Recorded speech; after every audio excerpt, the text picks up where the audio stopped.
Hello বন্ধুরা, আজকে আমি আপনাদের বানিয়ে দেখাবো বাঙুর মাছের কালিয়া। কিভাবে বানাবেন তা দেখে নিন। এই রেসিপিটা আমার কাছে খুবই নতুন এবং সুস্বাদু একটি রেসিপি।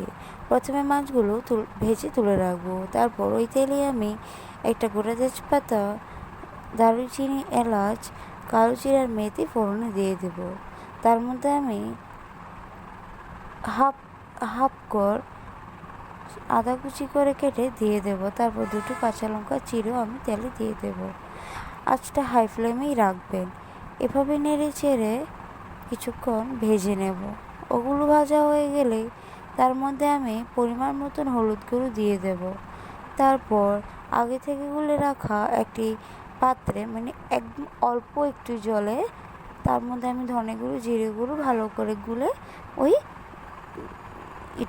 গোলাটা দিয়ে দেব কড়াইতে। তারপর স্বাদ অনুযায়ী নুন দিয়ে দেব আর সামান্য চিনি দিয়ে দেবো। এখানে আমি হাফ চা চামচ চিনি ইউজ করছি।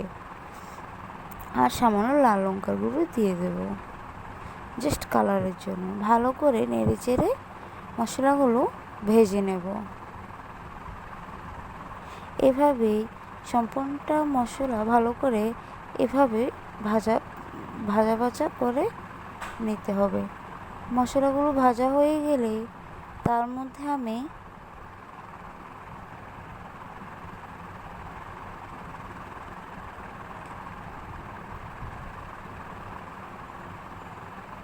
আবারও সামান্য জল দিয়ে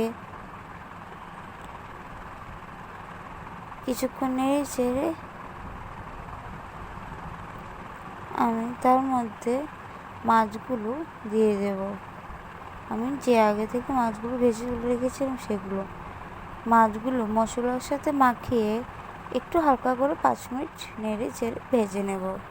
তারপর আমি পরিমাণ মতন জল কড়াইতে দিয়ে দেব। আপনাদের মাছ যতটুকু বেশি হবে সেই অনুযায়ী জলটা দেবেন। আমার যেহেতু মাছ দুটুকরো তাই আমি জলটা সেই পরিমাণে দিয়েছি, বেশি একটা দিইনি। কারণ কালিয়ার জন্য ঝোলটা তো একটু মাখা মাখা হবে না। এভাবে ঝোলটা কিছুক্ষণ পর যখন পাক উঠবে এভাবেই মাছটি একটু উল্টে পাল্টে দেবেন যাতে মাছগুলো ভালো করে সেদ্ধ হতে পারে। ব্যাস মেখে খাওয়া যায় মতো রেখে নামিয়ে নিলে হলো আজকের এই রেসিপি বাঙুর মাছের কালিয়া। এই রেসিপিটি যদি আপনাদের ভালো লেগে থাকে অবশ্যই একটা লাইক করবেন, অনেক অনেক শেয়ার করবেন। ভালো থাকবেন, সুস্থ থাকবেন। ধন্যবাদ।